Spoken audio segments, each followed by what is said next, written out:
وسلام على عباده الذين اصطفى أما بعد فأعوذ بالله من الشيطان الرجيم بسم الله الرحمن الرحيم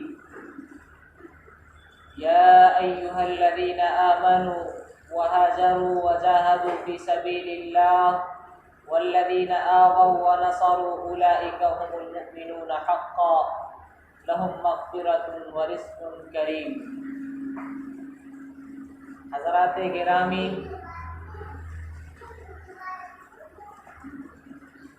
سید الکونین جناب محمد الرسول اللہ صلی اللہ علیہ وسلم کے ذکر سے بڑھ کر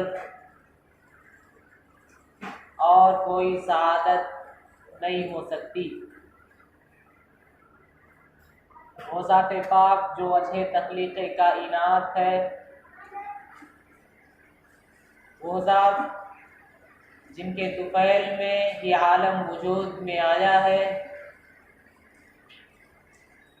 ان کے ذکر سے بڑھ کر ہم کو کوئی سعادت حاصل نہیں ہو سکتی۔ آج میں کچھ تبصرہ نبی پاک صلی اللہ علیہ وسلم کے ہجرت کی بابت کرنا چاہتا ہوں۔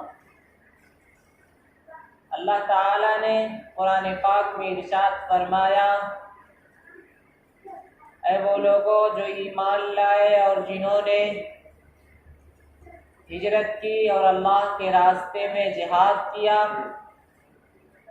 اور وہ لوگ جنہوں نے پناہ دی اور مدد کی، یہی لوگ حقیقت میں مومن ہیں اور ان کے لیے مغفرت ہے اور اجر کریم ہے۔ جیسا کہ آپ کو معلوم ہے کہ مکہ میں مسلمانوں کو کیسے ستایا گیا اور انگاروں پر لٹایا گیا اور گلیوں میں گھسیٹا گیا اور انگاروں پر لٹایا گیا اور طرح طرح کے عذاب ان پر مسلط کر دیے گئے، ان کو بھوک اور پیاس میں تڑپایا گیا۔ 1-2 سال نہیں بلکہ پورے 13 سال تک ظلم کا یہ سلسلہ جاری رہا۔ قربان جائیے ان غیور اور باہمت صحابہ کرام پر اور ان کے صبر و ایثار پر اور ان کی استقامت پر اور ان کے تقوی اور پرہیزگاری پر، جو ظلم کا ہر وار سہتے رہے لیکن کبھی اپنے ایمان کی شاہراہ سے ذرہ برابر ادھر ادھر نہ ہٹے۔ یہ ظلم کی آگ 13 سال تک جلتی رہی اور اس ظلم کی آگ میں جلنے والے کندن بنتے رہے اور ظلم کی آگ جلانے والے وحشیانہ قہقہے لگاتے رہے۔ جب 13 سال بعد بھی یہ آگ نہ بجھی تو اللہ تعالیٰ نے مدینہ کی شکل میں ایک ایسا شہر مسلمانوں کو عطا کیا جن کو مسلمانوں نے اسلام کا مرکز بنایا۔ حضرت صلی اللہ علیہ وسلم نے مسلمانوں کو یہ حکم دیا کہ اللہ تعالیٰ نے تمہیں کچھ بھائی اور کچھ گھر بار عطا کر دیے ہیں، لہذا تم وہاں ہجرت کر جاؤ، وہاں تم امن کے ساتھ اپنی زندگی گزار سکتے ہو۔ ظاہر ہے کہ اپنا ملک، اپنا وطن، اپنا گھر بار چھوڑنا کتنا مشکل کام ہے۔ آج دنیا کے لیے تو ہم سب کچھ چھوڑنے کو تیار ہو جاتے ہیں، لیکن دین اور ایمان کے لیے ہمیں ایک جھوپڑی چھوڑنے کو بھی تیار نہیں ہوتے۔ آج دنیا کمانے کے لیے کوئی امریکہ جا رہا ہے، کوئی فرانس جا رہا ہے، کوئی دبئی جا رہا ہے، کوئی اور دوسرے ممالک پہ جا رہا ہے، اور اس کے جانے پر لوگ خوش ہوتے ہیں، ماں باپ بھی خوش ہوتے ہیں، بہن بھائی بھی خوش ہوتے ہیں، دوست احباب بھی خوش ہوتے ہیں، بیوی بچے بھی خوش ہوتے ہیں۔ وہ اس لیے خوش ہوتے ہیں کہ یہ آدمی جائے گا تو پیسہ لائے گا، ریال لائے گا، ڈالر لائے گا، مہنگی قسم کی ٹی وی لائے گا، چاہے وہاں بیچارے کو جا کر کچڑے اٹھانے پڑے، نوکری کرنی پڑے، وہاں جا کر اسے بیچارے کو چوکیدار بننا پڑے، اور وہ جب واپس آتا ہے تو اس کو ہار اور پھول سے اس کا استقبال کرتے ہیں۔ مگر صحابہ کرام جو اپنے گھر بار کو چھوڑ رہے تھے، ان سے ان کا کوئی دنیاوی مقصد، کوئی اپنا مفاد، کوئی اپنا فائدہ نہیں تھا، بلکہ وہ صرف اپنے ایمان کو بچانا چاہتے تھے، اپنے دین کو بچانا چاہتے تھے، اسلام کا ایک مرکز تعمیر کرنا چاہتے تھے، مسلمانوں کو ظلم سے نکال کر دین کی طرف لانا چاہتے تھے، اور اس کی خاطر انہوں نے جو قربانیاں دی وہ تاریخ انسانی کی سب سے عظیم ترین قربانی ہے۔ کسی کو گھر بار چھوڑنا پڑا، کسی کو بیوی بچے چھوڑنے پڑے، کسی کو ماں باپ چھوڑنے پڑے، کسی کو زمین جائیداد کی قربانی دینی پڑی، کسی کو اپنے کاروبار سے دستبردار ہونا پڑا، لیکن چونکہ ایمان ان کے دل میں ایسا رچ بس گیا تھا کہ وہ ایمان کی خاطر سارے جہان کو چھوڑنے کے لیے تیار تھے۔ حضرت صہیب رومی رضی اللہ تعالی عنہ نے جب ہجرت کا ارادہ فرمایا تو مکہ کے مشرکین نے، قریش والوں نے ان کو ہجرت سے روکنے کے لیے طرح طرح کے حربے آزمائے۔ انہوں نے کہا کہ صہیب، جب تم مکہ آئے تھے تو تم ایک غریب اور مفلس اور لاچار انسان تھے، تم نے مکہ میں رہ کر اتنا کمایا اور اتنے پیسے والے ہو گئے، مالدار ہو گئے، اب تم چاہتے ہو کہ اپنا مال اور اپنا زمین و جائیداد تم یہاں سے لے کر چلے جاؤ؟ ایسا ہرگز نہیں ہو سکتا۔ حضرت صہیب رضی اللہ تعالی عنہ، ان کو معلوم ہو گیا کہ ان کو کس چیز کی حرص ہے۔ انہوں نے کہا اگر میں اپنا مال اور اپنی زمین و جائیداد تمہارے حوالے کر دوں تو کیا تم ہمیں جانے دو گے؟ تو انہوں نے کہا ہاں، پھر تم جا سکتے ہو۔ حضرت صہیب نے کہا جاؤ، میں تمہیں اپنا جائیداد اور اپنی زمین اور اپنا مال تمہارے حوالے کرتا ہوں۔ انہوں نے پھر حضرت صہیب کا راستہ خالی کیا اور انہوں نے ہجرت کی۔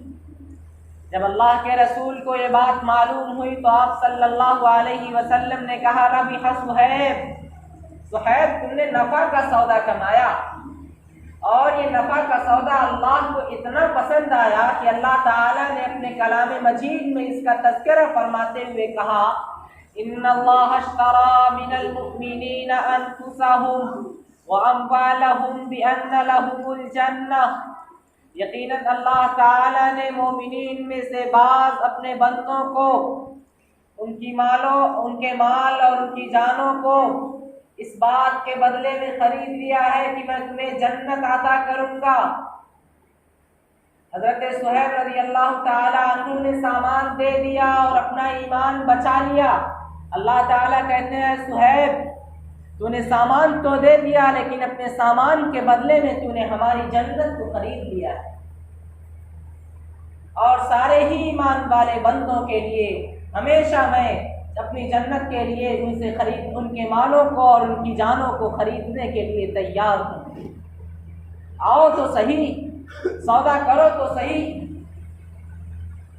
آج بھی سودے کا دروازہ کھلا ہوا ہے، لے آؤ اپنے مال اور اپنی جان، وہ مال اور جان جو میں نے تمہیں عطا کی ہے، میں اسے خریدنے کے لیے تیار ہوں۔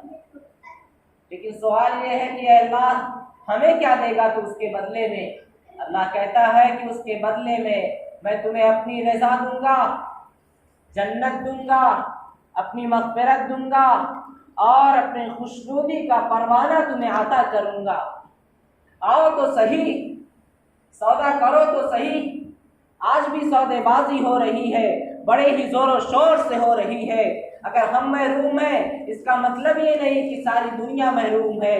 قسمت والے سودا کر رہے ہیں، اپنے جان اور اپنے مالوں کو بیچ کر اللہ سے جنت خرید رہے ہیں، اس کی رضا طلب کر رہے ہیں، اس کی مغفرت چاہ رہے ہیں اور اس کی خوشنودی کا پروانہ حاصل کر رہے ہیں۔ اتنی قربانیوں کے بعد صحابہ کرام رضوان اللہ علیہم اجمعین نے ہجرت کی، اور اللہ کے رسول صلی اللہ علیہ وسلم نے سب سے آخر میں ہجرت فرمائی اور اللہ کے حکم کے منتظر رہے۔ یہ میرے آقا کا اسوہ ہے، یہ میرے آقا کا طریقہ ہے، یہی میرے آقا کی سنت ہے کہ خود تو ظالموں کے جھرمٹ میں گھرے ہوئے ہیں اور اپنے ساتھیوں کو دارالامن کی طرف جانے کی اجازت فرمائی۔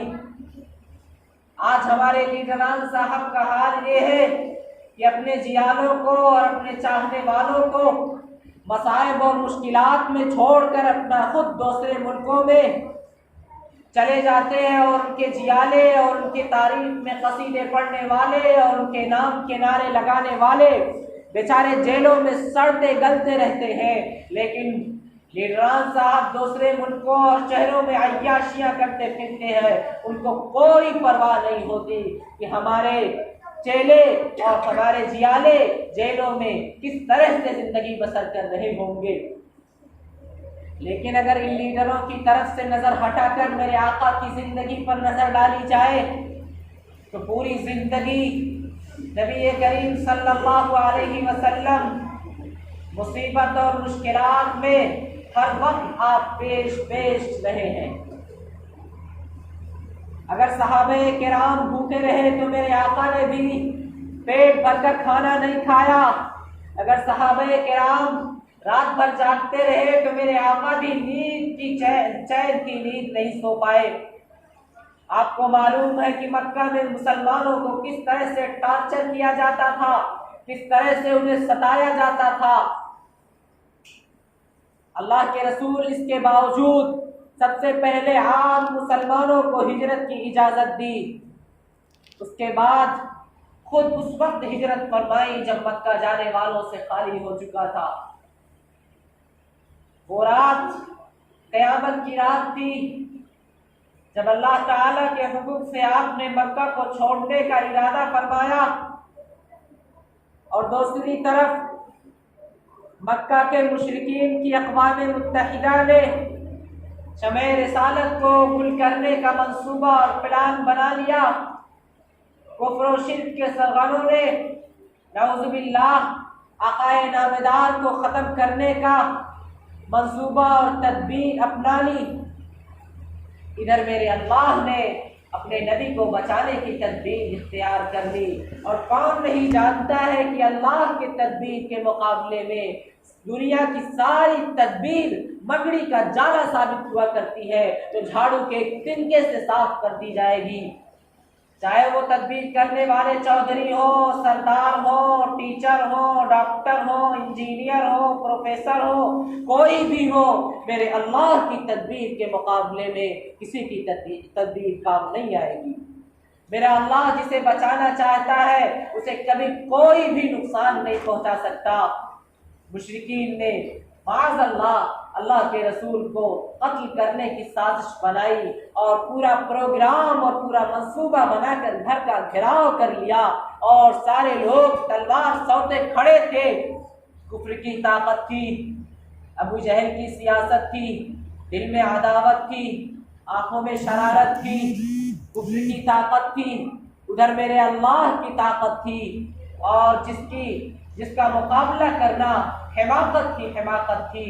میرے اللہ نے رسول اللہ صلی اللہ علیہ وسلم کو سازش کے توڑ سے بھی آگاہ کر دیا اور فرمایا، اے نبی، ان کے سامنے سے گزرنا آپ کا کام ہے، ان دل کے اندھوں کو آنکھوں سے اندھا کر دینا ہمارا کام ہے۔ چنانچہ نبی پاک صلی اللہ علیہ وسلم باہر تشریف لائے اور تھوڑا سا مٹی اپنے ہاتھ میں لیا اور ان کے سر پر مارتے ہوئے سورہ یاسین کی تلاوت کرتے ہوئے نکل گئے، کسی کو پتہ بھی نہیں چلا۔ بڑے بڑے لوگ تلوار سوتے ہوئے کھڑے تھے اور انتظار کر رہے تھے نبی پاک کا۔ ادھر ایک آنے والے نے کہا کہ تم کس کا انتظار کر رہے ہو؟ محمد کا، جبکہ وہ تو جا چکے ہیں۔ چونکہ محمد صلی اللہ علیہ وسلم نے حضرت علی کو اپنے بستر پر لٹا دیا تھا اور اسے تاکید کی تھی کہ جو امانتیں میرے پاس رکھی ہوئی ہیں، جن لوگوں کی وہ امانتیں ہیں، تم ان کو حوالے کر کے تم بھی مدینے چلے آنا۔ یہ مشرکین حضرت علی کو سمجھ رہے تھے کہ محمد سوئے ہوئے ہیں، صبح تک انتظار کر رہے تھے۔ جب رسول اللہ کے بستر سے حضرت علی اٹھے تو بیچارے وہ شرمندگی کے مارے اور ناکام اور نامراد ہو کر واپس چلے گئے۔